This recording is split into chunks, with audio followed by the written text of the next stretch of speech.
नमस्कार मंडळी, मी ओमकार शेलार तुम्हा सर्वांचं स्वागत करत आहे माझ्या यूट्यूब चॅनलवर. तो चले क्या.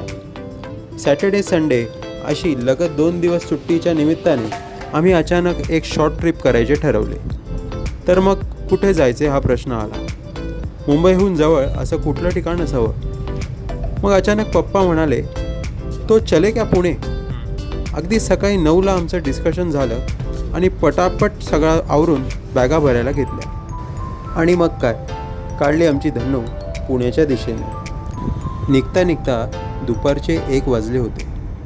मुंबईचं ते वाढलेलं तापमान आणि सॅटर्डे संडे असल्यामुळे अवघड वाहनांना वाहतुकीचे परमिशन होते, त्यामुळे रस्त्यालाही बरीचशी ट्रॅफिक होती.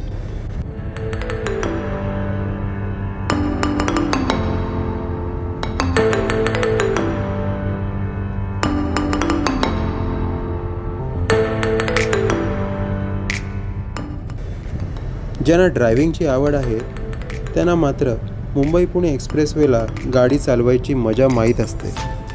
पप्पांनी सुद्धा स्टेअरिंग मग हातात घेतलंच.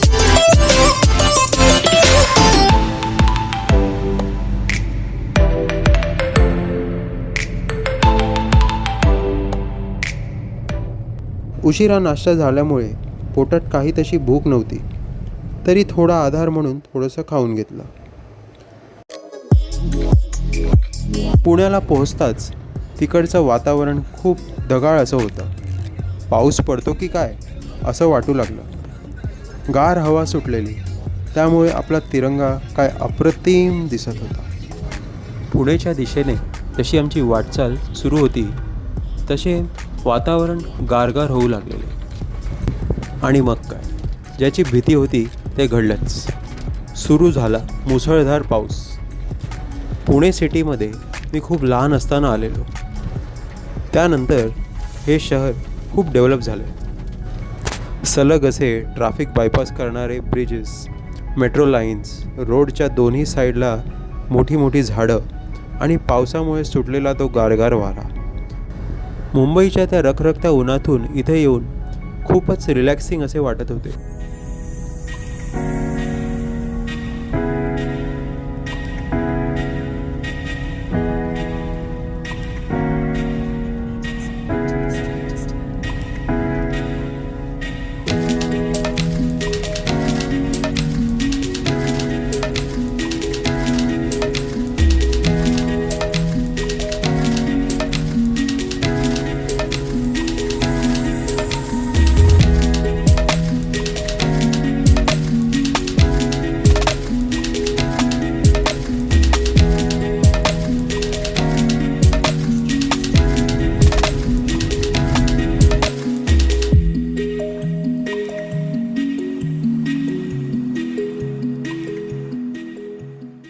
हॉटेलमध्ये रूम बुक केले आणि आम्ही सगळे फ्रेश झालो. वातावरण खूप छान होते. मग रूममध्ये बसून तरी काय करायचं, त्यापेक्षा आम्ही ठरवले चला वॉकला जाऊया. श्रीमंत दगडूशेठ गणपती मंदिर हे 2.5 किलोमीटर दूर होते. आम्ही ठरवलं चला मग चालतच जाऊ. वाटेत पुण्यातील रस्ते, दुकाने बघितली.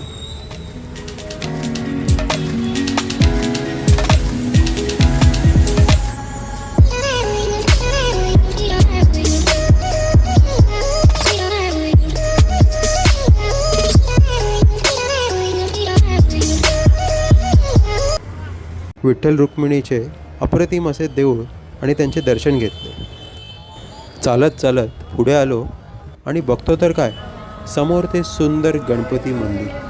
आम्ही पोचलो तेव्हा आरती सुरू होती आणि त्या आरतीचा एक छोटासा भाग होऊन खूप प्रसन्न वाटलं.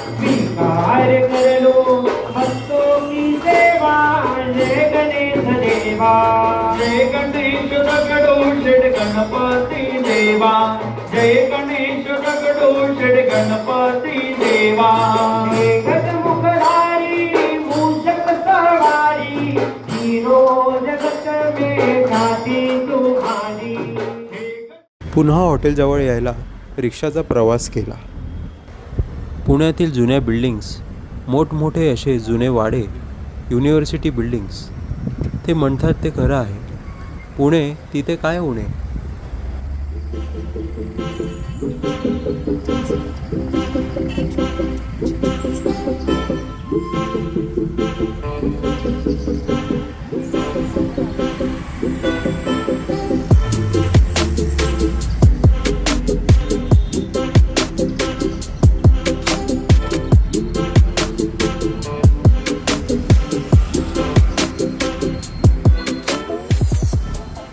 दुसऱ्या दिवशीची सकाळ मात्र आमची जरा उशिराच झाली.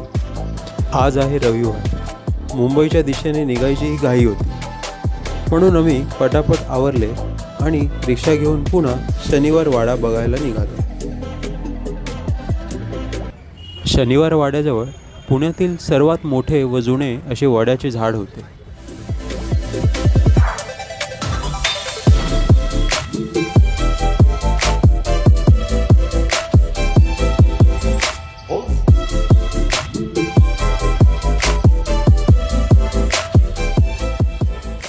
भव्य असे ते वाड्याचे बुरुज आणि दरवाजे बघून आम्ही भारावलो.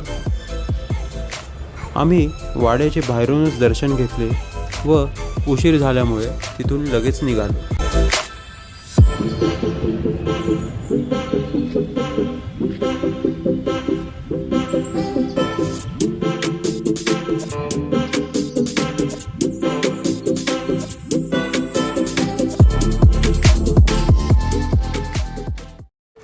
शनिवार वाड्याच्या समोरच सुदामाचे पोहे असे युनिक नावाचे एक दुकान होते. आकर्षक असे ते नाव बघून आम्ही तिथे गेलो व तिथल्या पोह्यांचा आस्वाद घेतला. मंडळी, पोहे खरंच खूप छान होते. नाश्ता करून आम्ही चालत चालत पुढे आलो आणि पुढे येताच बघतो तर काय, नानावाडा, लाल महाल असे हे वाडे दिसले. तिथे येऊन समजले की दगडूशेठ मंदिर हे अगदी वॉकेबल आहे. मग काय, मुखदर्शन घ्यायचा मोह आम्हाला आवरला नाही. ते गणपतीचे रूप पाहून त्याला पाहतच राहावेसे वाटते.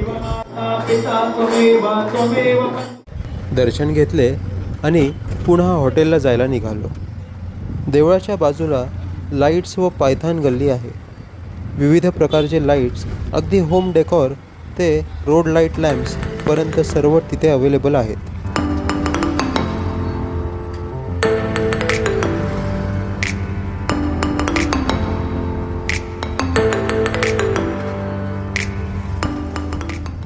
येताना पुणे रेल्वे स्टेशन दिसले. मंडळी, पुणे रेल्वे स्टेशनची इमारत खूपच छान आहे व व्यवस्थित मेंटेन केलेली आहे. हॉटेल रूम चेकआउट करताना आईने तिथल्या गार्डनमधली फुले तोडून आणली आणि मग गणपती बाप्पा मोरया बोलून आम्ही मुंबईच्या दिशेने प्रवास सुरू केला. रस्त्यात उसाचा रस प्यायलो आणि बघतो तर काय, त्याचा ग्लास हा खूपच मोठा होता. पुण्याचे अप्रतिम असे सिटी रोड्सवर गाडी चालवायची मजा वेगळीच. खूप आनंद झाला. दोन्ही साईडला झाडं, त्याची सावली आणि मधून जाणारी मेट्रोची लाईन्स. खूप सुंदर इन्फ्रास्ट्रक्चर होते.